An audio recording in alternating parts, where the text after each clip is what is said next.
Brilliance Audio.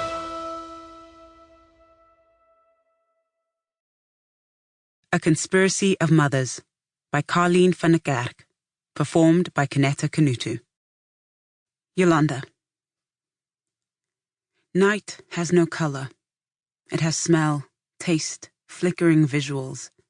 It is not a void, but a time when the presence of other things pushes forward. Darkness sets upon Yolanda, heavy and tight as a vise.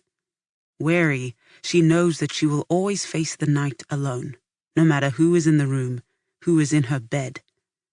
Yet fear rises in her like bile, for this night brings more with it than shadows.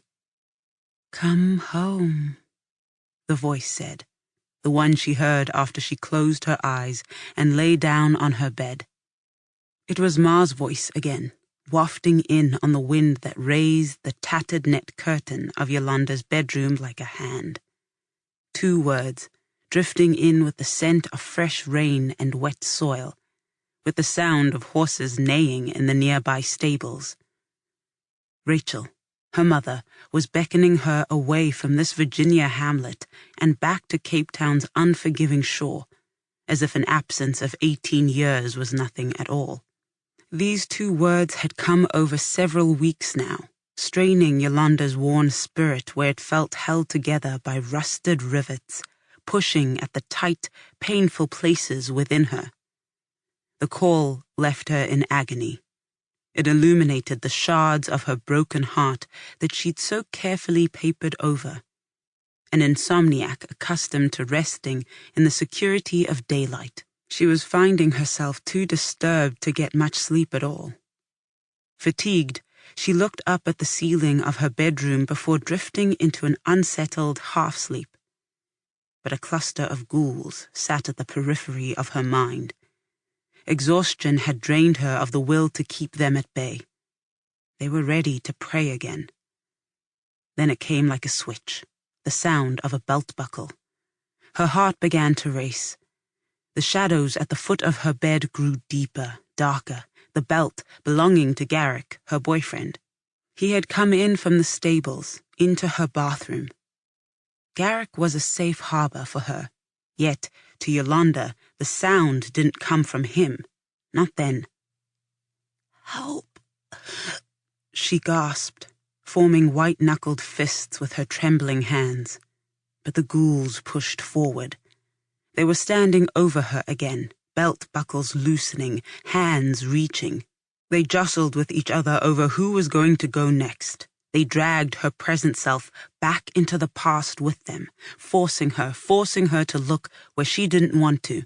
Night drew her in. Yolanda had no idea how long the flashback went on for. When she came to, she was crouched in a ball near her kitchen door, burrowed against Garrick. Her dog was pacing nearby. His were howling on the porch. Garrick had drawn her back with smell. She exhaled into the familiar scent of his body, hay, horses, and cheap aftershave. He'd also lit the oil burner. The air was light with the scent of citrus that she loved. "You're safe," he was repeating. His long legs were curved inward. His body bent over her like shelter. Yolanda relaxed into his embrace. She swallowed her nausea and released her tears. On good days, she saw the world as an artist. She read the textures of people and places. She observed patterns, inconsistencies, the world's imperfect symmetry. Confidence grew then that she would paint again one day. Unmute her art and release the utterances locked in her chest since the day and night she'd screamed and no one had come. On bad days, all of that dissolved. All that remained was a vacuum filled with pangs of yearning and regret, with the ghouls that stifled and throttled. "How bad was it this time?" she asked. Garrick shrugged. He had known what to do. He quickened in moments of need, when horses birthed, when dogs tangled with raccoons. He'd said to her once, "I take care of animals now, 'cause there's not a damn thing you can do." Sample complete. Ready to continue?